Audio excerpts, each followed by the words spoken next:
कांग्रेस छोड़ने की अफवाहों से कांग्रेस नेता प्रीतम सिंह ने सोमवार को 3 पोर्टल के खिलाफ मानहानि का नोटिस जारी किया है। उनके खिलाफ मुकदमा दर्ज कर लिया गया है। प्रीतम सिंह ने खुद को लेकर सुनियोजित तरीके से चलाई जा रही अफवाहों में साजिश से भी इनकार किया है। उन्होंने कहा है कि लोग यह बात ठीक से समझ लें कि शिखंडियों की आड़ को लेकर प्रीतम सिंह की हत्या नहीं कराई जा सकती। प्रीतम सिंह ने खुद पर लगाए जा रहे गुटबाजी के आरोपों की जांच की मांग की है। उन्होंने कहा है कि 6 बार का विधायक हूं। कल कुछ पोर्टल्स ने खबर फैलाई थी कि प्रीतम सिंह ने पार्टी से इस्तीफा दे दिया है। अब मैं तीनों पोर्टल के खिलाफ एफआईआर दर्ज कराऊंगा और मानहानि का केस भी दर्ज करूंगा।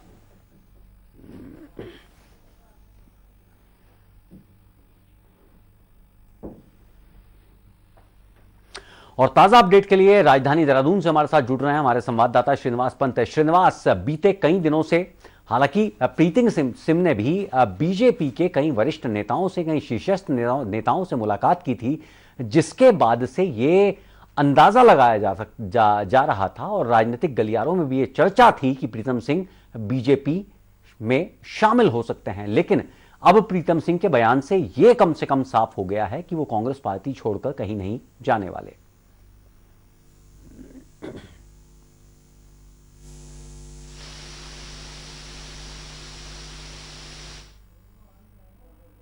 में जाता है, कभी सत्ता से वापस आता है, तो ये उत्तराखंड की कमोबेश नियति बन चुकी है।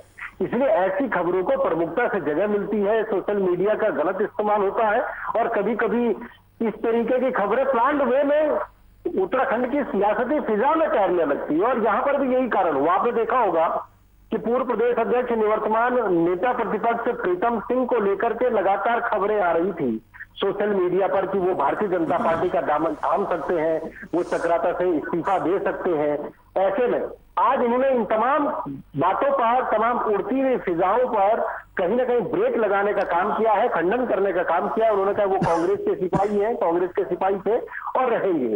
वो कांग्रेस कहीं नहीं छोड़ रहे हैं और जिन्होंने इस तरीके की तथ्यात्मक खबरें न लगा करके भ्रामक खबरों को महत्वपूर्ण जगह दी है, ऐसे लोगों के खिलाफ सख्त कार्रवाई की बात भी उन्होंने कही है। और इसके अलावा वो देहरादून के एसएसपी से मिल करके उन्होंने सूचना प्रौद्योगिकी एक्ट में बाकायदा मानहानि का केस और मुकदमा दर्ज करने के लिए एक तहरीर भी संबंधित एसएसपी को दी है। मसला सिर्फ यहीं पर नहीं उठता है, केवल मुकदमा दर्ज कराने भर से खबरों की सत्यता सामने नहीं आ जाएगी या तथ्य सामने आएंगे। बात यह है कि अगर राजनीतिक सियासत में दल बदल का जो नियम है वो उत्तराखंड में अगर सियासती दल खेमे में दूसरे दल के नेताओं को आने ही नहीं देना चाहते या फिर अपने नेताओं को जाने ही नहीं देना चाहते, तो इस तरीके की खबरों को कोई जगह नहीं मिलती और कोई खबरों को देखना भी पसंद नहीं करता, पढ़ना भी पसंद नहीं करता। लेकिन सियासत के जो सियासतदान है वो इस तरीके की जो सरगर्मियां है वो राजनीतिक फिजाओं में जरूर तैराते हैं और खुद ही इस तरीके की मुलाकातें करते हैं जो बंद कमरे में होती है। रात के अंधेरे में जाकर के मुलाकातें की जाती है, दूर जाकर के मुलाकातें होती है, गोपनीय बैठकें कहीं दूर होटलों में की जाती है। ऐसी क्या मजबूरी आन पड़ी है?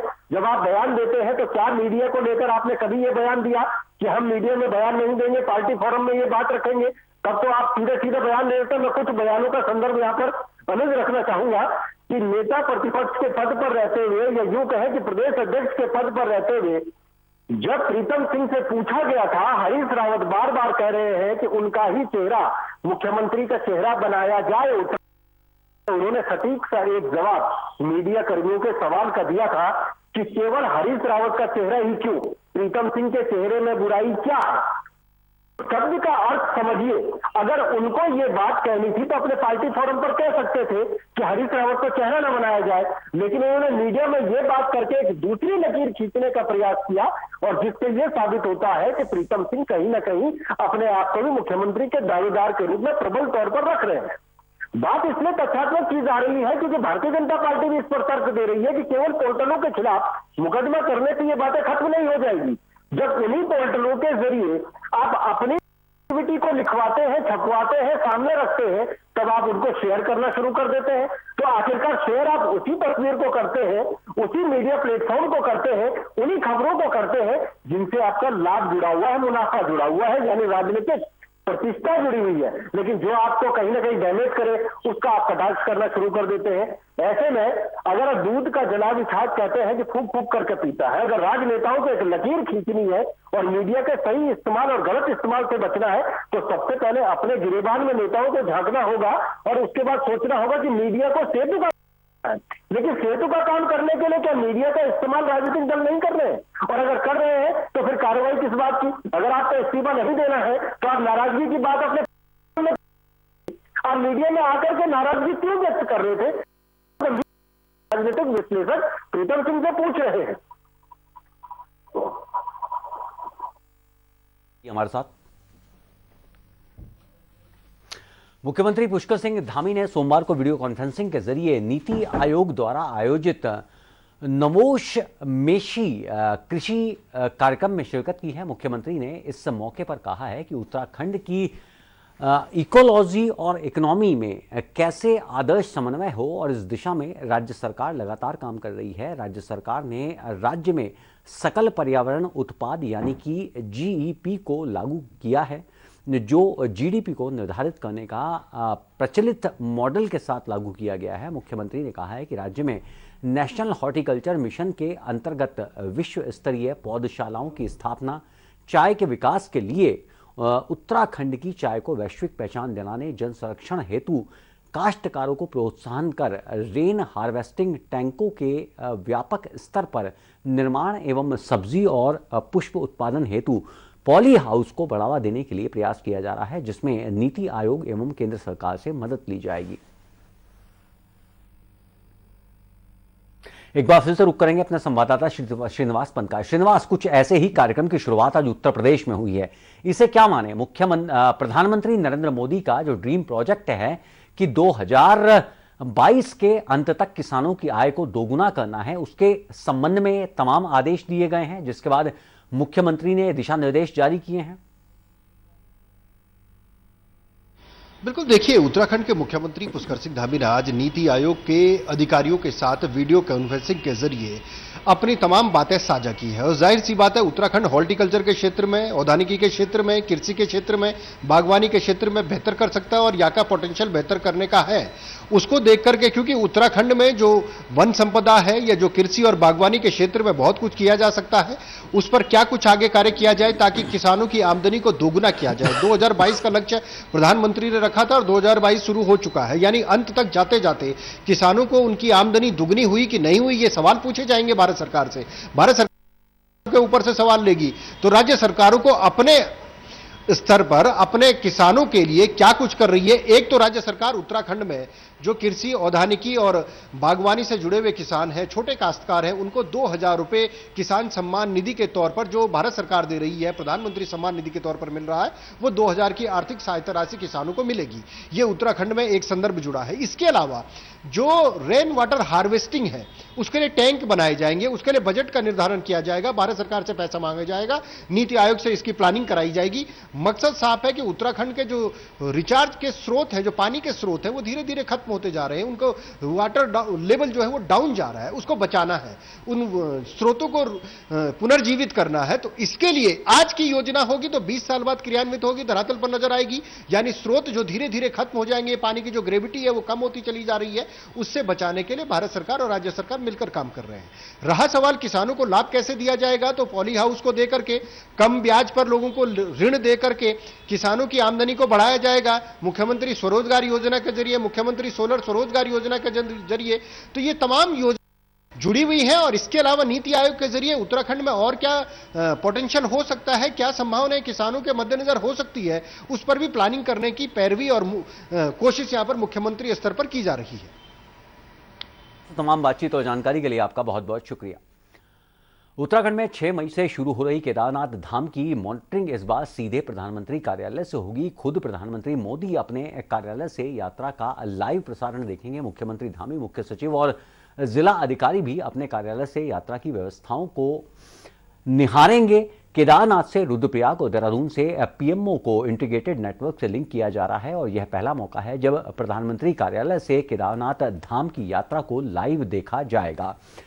एनआईसी ने केदारनाथ से सोनप्रयाग के बीच 10 हाई फ्रीक्वेंसीज कैमराज लगाए हैं। इन कैमरे के जरिए पूरे केदारनाथ धाम समेत 17 किलोमीटर पैदल रास्ते के हर हिस्से पर प्रधानमंत्री कार्यालय की निगाह रहेगी। सोनप्रयाग से रुद्रप्रयाग जिला अधिकारी को रेडियो फ्रीक्वेंसी से लिंक किया गया है। यहां वक्त हो चला एक छोटे से ब्रेक का।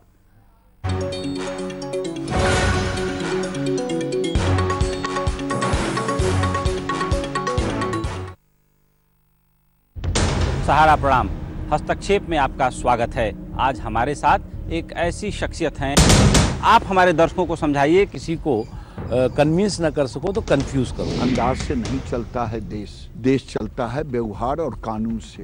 और बीमारी तो किसी को पूछ के नहीं आती है और अमीर को भी आती है। और नए भारत को बनाने के लिए जो रास्ता है वो जल समृद्धि के मार्ग से जाता है। अगले 3 महीने तक मजदूर से वो पैसा नहीं ले रहे हैं। जो सत्ताएं हैं वहाँ पर उनसे पूछा क्या आपने कि भाई आपने इनको पैदल क्यों चलने दिया? जनरल साहब, सहारा न्यूज नेटवर्क एकलौता ऐसा चैनल है हमारे चैनल का नाम है सहारा, इसीलिए मैंने दे दिया था कोरोना गो ये नारा। क्योंकि पर्यटक के लिए सबसे जरूरी होती है भरोसा और सेफ्टी। बिल्कुल, ये सारे फॉरेनर होने के बाद भी हम किसी का कम्युनिटी ट्रांसमिशन नहीं। महामारी में हम लोग तुरंत गए हैं, ये तो लगता है कि सर मुड़ाते ओले पड़े। तो एक तरीके से हमारे कम्युनिटी में एक सेंस ऑफ रिस्पॉन्सिबिलिटी भी था जो पब्लिक ने काफी सपोर्ट किया। आपकी जानकारी के लिए मैं कहना चाहूँगा जी कि यहाँ रिकवरी रेट भी बड़ी तेजी से हो। नॉर्थ ईस्ट उनके कितना नजदीक है। रोना धोना नहीं रहना है अगर अपने भीतर का शौर्य को जगा। यह कोई दैवी आपदा है, प्रकृति नाराज है या इंसान की कोई बड़ी भूल है? मैं जो देख रहा हूँ ये प्रकृति का एक संकेत है।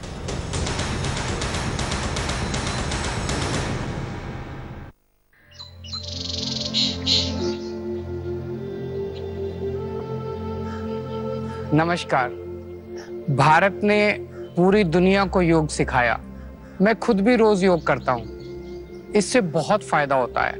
मैं चाहता हूँ कि हर दिल्ली वासी इसका लाभ उठाए। आप भी जरूर योग करें। अगर आप योग करना चाहते हैं, सीखना चाहते हैं, तो हम आपके यहाँ निःशुल्क टीचर भेज देंगे। अगर आपकी कॉलोनी में 25 लोग हैं जो योग सीखना चाहते हैं और उनके पास कोई ऐसी जगह है जहां योग की क्लास हो सकती है, तो बस 9013585858 पर मिस्ड कॉल दें और दिल्ली सरकार आपको योग सिखाने के लिए फ्री ट्रेन्ड इंस्ट्रक्टर भेजेगी।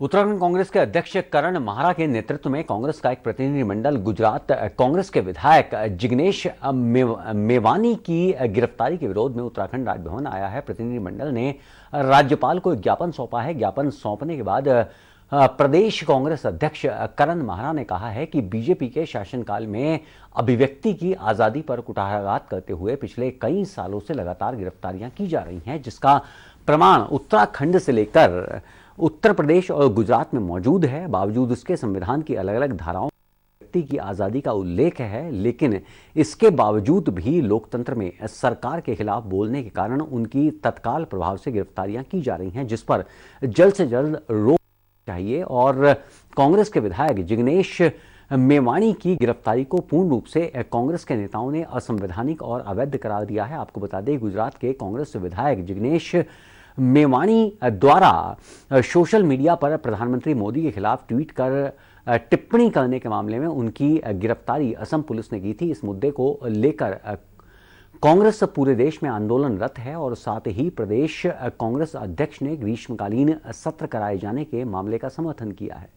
देखिए, जिग्नेश मेवानी जो गुजरात में हैं, दलित समाज से आते हैं और बहुत प्रखर वक्ता भी हैं और प्रखरता से अपनी बात भी रखते हैं। उन्होंने एक ट्वीट किया था और मुझे नहीं लगता उसमें बहुत कोई गंभीर ऐसी चीज़ थी कि जिसके लिए उनको गिरफ्तार किया जाता। गिरफ्तार करके उनके ऊपर बड़ी धाराएं लगाई जा रही। हमने गवर्नर साहब को आज एक ज्ञापन दिया है कि जो हमारी संविधान के आर्टिकल 19(1)(a) है, उसके तहत हमको अभिव्यक्ति और एक्सप्रेशन का अधिकार है, स्पीच का अधिकार है, उसका ही उल्लंघन है। अगर विपक्षी दलों को चुनाव से 6 महीने 7 महीने पहले इस तरीके से प्रताड़ित करके क्या संदेश बीजेपी देना चाह रही है, तो हमने ये मांग की है कि जो जिग्नेश मेवानी जी के खिलाफ जो कार्रवाई चल रही है इसको तुरंत रोका जाए, ना बने। देखने हमारा उत्तर प्रदेश में हुआ था, उससे पहले यहाँ जब त्रिवेंद्र जी थे एक बंद कर दिया गया, एक पत्रकार को बंद किया गया। ये एक खर्रा सा चल पड़ा कि कोई किसी के खिलाफ लेकिन लोकतंत्र में अगर आदमी अभिव्यक्ति नहीं कर सकता तो फिर आर्टिकल 19(1) को खत्म कर देना चाहिए बीजेपी की सरकार को, तो उसी को लेकर हम ज्ञापन देने गए थे। और ताजा अपडेट के लिए हमारे साथ राजधानी देहरादून से एक बार फिर जुड़ चुके हैं हमारे संवाददाता श्रीनिवास पंत। श्रीनिवास, जिग्नेश मेवानी ने अपने ट्वीट में क्या कहा था? बिल्कुल अनुज, आपको बताना चाहूंगा, जिस तरीके से उत्तराखंड कांग्रेस के अध्यक्ष करण माहरा की अगुवाई में नेता प्रतिपक्ष के साथ ही कांग्रेस का एक प्रतिनिधिमंडल उत्तराखंड के राज्यपाल के पास पहुंचा राजभवन, और बाकायदा राज्यपाल के जरिए राष्ट्रपति के नाम एक ज्ञापन सौंपा गया, जिसमें एक मांग की गई है कि गुजरात में बाकायदा कांग्रेस के विधायक जिग्नेश मेवानी, जिनको असम पुलिस ने इस बात को लेकर गिरफ्तार किया है, उन्होंने प्रधानमंत्री के खिलाफ अशोभनीय भाषा का इस्तेमाल करते हुए अपने ट्विटर हैंडल का प्रयोग किया था, जिसके खिलाफ कांग्रेस सड़कों पर उतर आई है, प्रदर्शन कर रही है और इस गिरफ्तारी को अवैध करार दे रही है। कांग्रेस के नेताओं के मुताबिक इस पूरे मामले पर उन्होंने कहा गुजरात में चुनाव होने हैं, इसीलिए विपक्ष के नेताओं की आवाज को दबाने के लिए अभिव्यक्ति की आजादी और उसके आर्टिकल 91 को खत्म कर देना चाहिए, क्योंकि राज्य सरकारें लगातार भारत सरकार के दबाव में आकर के इस तरीके का प्रयास करती है, जिसके प्रमाण उत्तराखंड से लेकर के उत्तर प्रदेश और गुजरात में दस्तावेजों को संलग्न करते हुए कांग्रेस के आलाकमान ने बाकायदा कई मर्तबा भारत सरकार को भी प्रेषित किए हैं कि इस तरीके की कार्रवाई नहीं होनी चाहिए, ये अभिव्यक्ति की आजादी है और इसी तरीके से अगर कार्रवाई करेंगे, आप विपक्ष को बोलने से रोकने का प्रयास करेंगे, उनके खिलाफ पुलिस की कार्रवाई करवाएंगे, तो ऐसे में आप चाहते हैं कि विपक्ष के नेता या तो कुछ बोले नहीं या फिर वही बोले जो कि सरकार चाहती है, ये राजनीतिक दल चाहता है। तो कुल मिलाकर के कांग्रेस ने इसको मुद्दा बनाया है और कांग्रेस ने कहा है कि अगर अभी भी इस जो गिरफ्तारी को अगर अवैध करार नहीं दिया गया और गिरफ्तारी से उनको रिहा नहीं किया गया, तो लिहाजा कांग्रेस पूरे देश भर में प्रदर्शन किया जाएगा और उत्तराखंड भी उस कड़ी में आगे रहेगा। श्रीनिवास, इस पूरी घटना का संबंध उत्तराखंड से कैसे है? गुजरात के एक कांग्रेस विधायक ने बयान दिया, असम पुलिस ने गिरफ्तार किया, तो उत्तराखंड से संबंध कैसे हो गया इस घटना का? बिल्कुल, देखिए, केंद्रीय आलाकमान के दिशा निर्देश पर कांग्रेस के तमाम राज्यों के अध्यक्षों को यह निर्देश जारी हुआ है कि मेवाड़ी की जो गिरफ्तारी हुई है असम पुलिस के द्वारा, उसके खिलाफ यानी उस पुलिसिया कार्रवाई के खिलाफ कांग्रेस पूरे देश भर में प्रदर्शन करेगी और राज्यपाल के माध्यम से राष्ट्रपति के नाम ज्ञापन प्रेषित करेगी। इसी कड़ी में उत्तराखंड के कांग्रेस के नेताओं के प्रतिनिधिमंडल ने राजभवन के जरिए राष्ट्रपति को ज्ञापन भेजा है। इसलिए इसका नाता उत्तराखंड कांग्रेस से जुड़ता है। उत्तराखंड कांग्रेस को केंद्रीय आलाकमान के दिशा निर्देश पर यह कार्यक्रम प्राप्त हुआ और इस कार्यक्रम के तहत उन्होंने ये भूमिका अपनी निभाई और प्रतिनिधिमंडल बाकायदा राजभवन पहुंचा है। जो उन्होंने ये बातें कही है कि उत्तराखंड से लेकर के उत्तर गुजरात है, तो उत्तराखंड में भी भारतीय जनता पार्टी की जो सरकार जो 17 से लेकर के 22 में रही है, उसमें भी अभिव्यक्ति की आजादी के जो आवाज थी उसको दबाने का प्रयास किया गया था और उसमें भी कार्रवाई हुई थी। उन धाराओं का भी जिक्र किया गया, उन केसों का भी जिक्र किया गया है।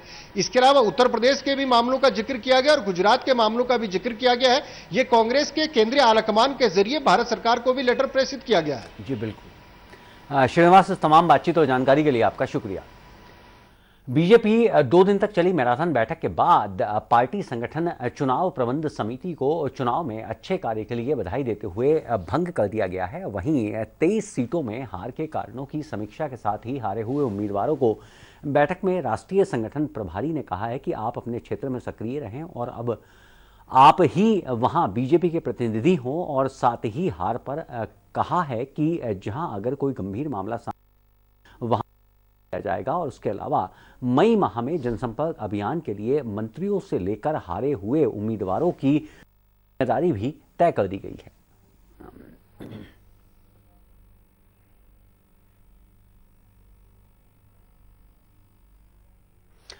श्रीनिवास, शायद चुनावी प्रबंधन इसी को कहते हैं कि पूर्ण बहुमत से सत्ता में वापसी के बाद बीजेपी उन सीटों कर रही है, उन सीटों की समीक्षा कर रही है जहां पर उसके प्रतिनिधि हारे हैं। बिल्कुल अनुज, जाहिर सी बात है कि सत्ता में भारतीय जनता पार्टी की है, लेकिन मंथनों का दौर लगातार जारी है और आरोप प्रत्यारोप जो लगाए गए थे उनकी सत्यता की जांच करने के लिए बाकायदा भारतीय जनता पार्टी का जो प्रदेश नेतृत्व है और केंद्रीय आलाकमान है उस पर मंथन कर रहा है। और यही कारण है जिन विधायकों ने या विधायक प्रत्याशियों ने पहले गंभीर आरोप लगाए थे, अपने प्रदेश नेतृत्व के खिलाफ आरोप लगाए थे, या फिर यूं कहें कि भारतीय जनता पार्टी के कई कार्यकर्ताओं ने एक दूसरे पर भीतरघात करने के गंभीर आरोप लगाए थे, उन बात की सत्यता एक प्लेटफॉर्म पर पार्टी संविधान के तहत रखी गई है और उसकी जांच की जाएगी, उसके बाद उस पर एक्शन लिया जाएगा। यह बात सच है कि भारतीय जनता पार्टी भले ही सत्ता में प्रचंड बहुमत के साथ आ गई हो, लेकिन जिस सीटों पर उनको लगता है कि यहां पर पहले के मुकाबले जो परिणाम थे वो सकारात्मक नहीं आए, तो उन पर मंथन चल रहा है और मंथन के साथ साथ उन कारणों का भी पता लगाया जा रहा है कि मेहनत में कहां कमी रह गई और उन कमियों को दूर करने का प्रयास किया जाएगा। इसी कड़ी में यह महत्वपूर्ण बैठक थी और भीतरघात करने वाले तमाम जो नेता थे या उनके बातों में कितनी सच्चाई होती है, जब कमेटी उसकी जांच करेगी तो उन आरोपों की सच्चाई कैसे साबित की जाएगी, उसके बाद कोई उचित एक्शन इस पर लिया जाएगा। जी श्रीनिवास, इस तमाम बातचीत के लिए आपका शुक्रिया। 3 मई से उत्तराखंड में चारधाम यात्रा का शुभारंभ होने जा रहा है, जिसके लिए सरकार ने अपनी सभी तैयारियां पूरी कर ली हैं। बीजेपी नेताओं के मुताबिक सरकार चारधाम यात्रा में कोई कोर-कसर नहीं छोड़ना चाहती है, लिहाजा सभी मुकम्मल तैयारियां पूरी कर ली गई हैं। लेकिन कांग्रेस के नेताओं के मुताबिक सरकार ने चारधाम यात्रा के लिए कोई तैयारी पूर्ण रूप से नहीं की है, जिसका खामियाजा चारधाम यात्रा के दौरान आने वाले श्रद्धालुओं के सामने होगा। इतना ही नहीं, कांग्रेस के नेताओं के मुताबिक चारधाम यात्रा में पेयजल की समस्या, मेडिकल की सुविधा, पंजीकरण के अलावा सड़कों की स्थिति अभी तक ठीक नहीं हो पाई है।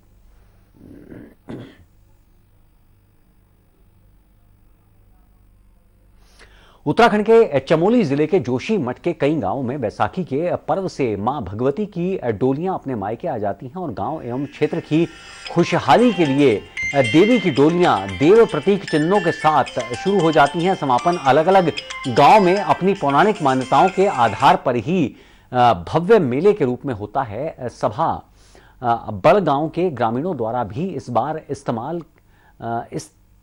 इस्तमोला का भव्य आयोजन किया गया है, जिसमें प्रमुख रूप से मुखौटा नृत्य, 4 पहलवानों का युद्ध, मोरी मुरान का नृत्य, कुरा जोगी और मूक मंचन मेले आकर्षण का केंद्र रहे हैं। अंत में मां भगवती दुर्गा माता का द्वारा महिषासुर का वध कर हस्तोला मेले का समापन हुआ। दूसरे दिन मां भगवती को नम आंखों से कैलाश से विदा किया गया। मेले को देखने के लिए बड़ी संख्या में श्रद्धालु मौके पर मौजूद रहे।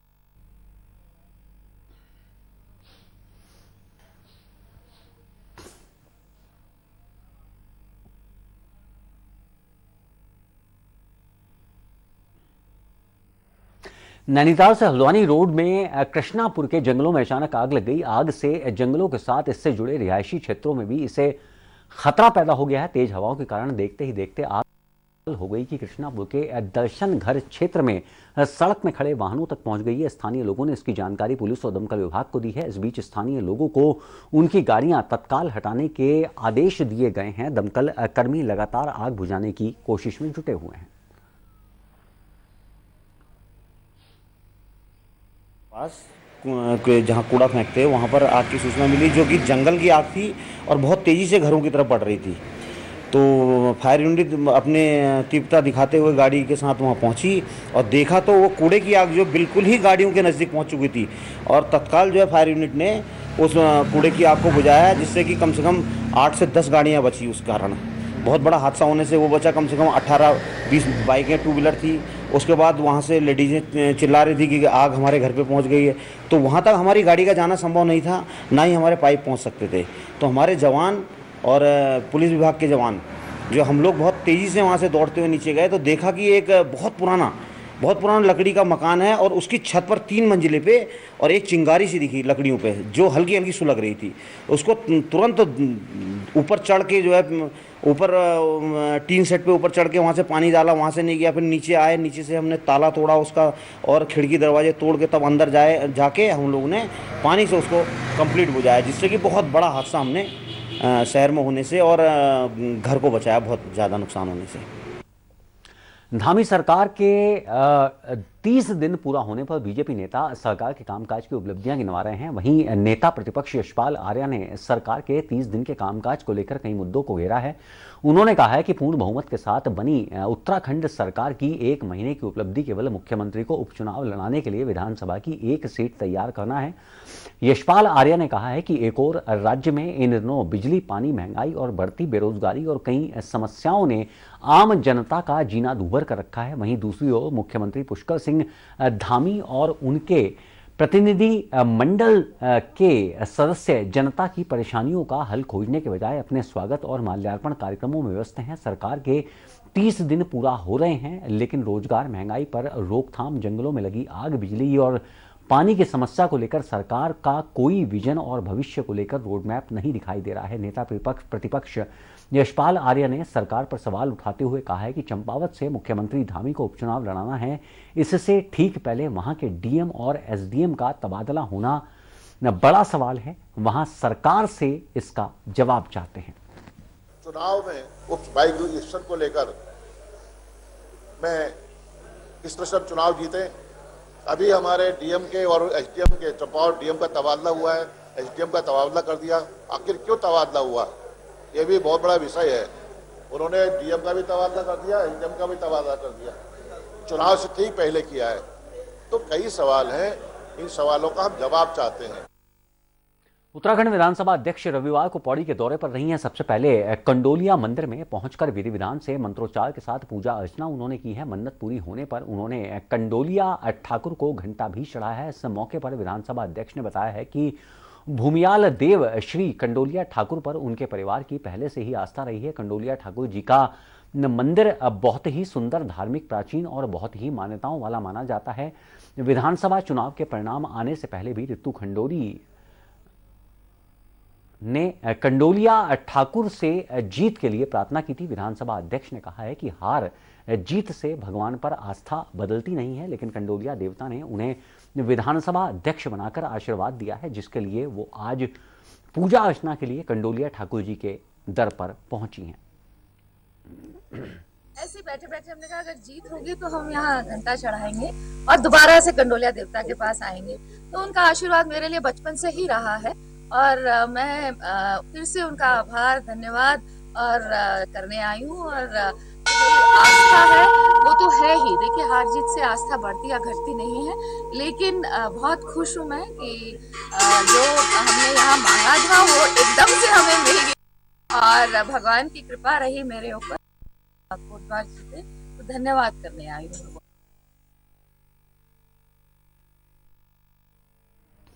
हल्द्वानी से जहां कोई 35 करोड़ की लागत वाले कुमाऊं के सबसे बड़े निर्माणाधीन सीवरेज प्लांट का कुमाऊं के आयुक्त दीपक रावत ने दौरा किया है। आयुक्त ने कार्यदायी संस्था पेयजल निगम को इस साल 31 जुलाई तक हर हाल में गुणवत्तापूर्ण कार्य करने के निर्देश दिए हैं। इस सीवरेज प्लांट के अंतर्गत कुल 6 यूनिट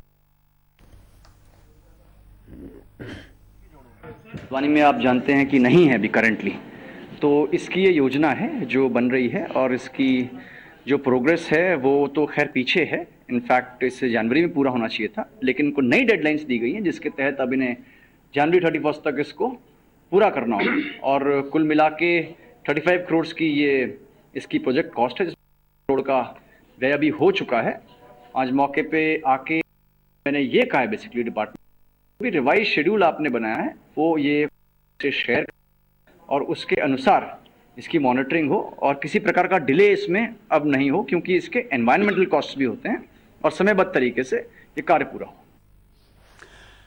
और बुलेटिन के अंत में एक निगाह सुर्खियों पर। पार्टी छोड़ने की अफवाहों से कांग्रेस नेता प्रीतम सिंह बेहद खफा। अफवाहों को बताया सुनियोजित साजिश। कोई पोर्टल के खिलाफ कोर्ट में जाने की तैयारी।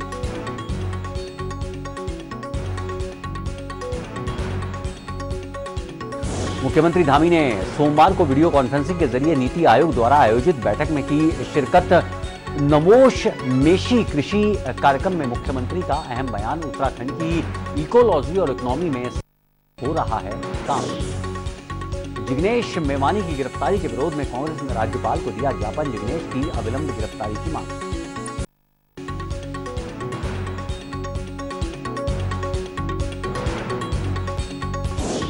बीजेपी में चली मैराथन के बाद पार्टी संगठन चुनाव समिति को चुनाव में अच्छे कार्य की बधाई देने के लिए मंथन। सभी 23 सीटों में हार के कारणों की समीक्षा।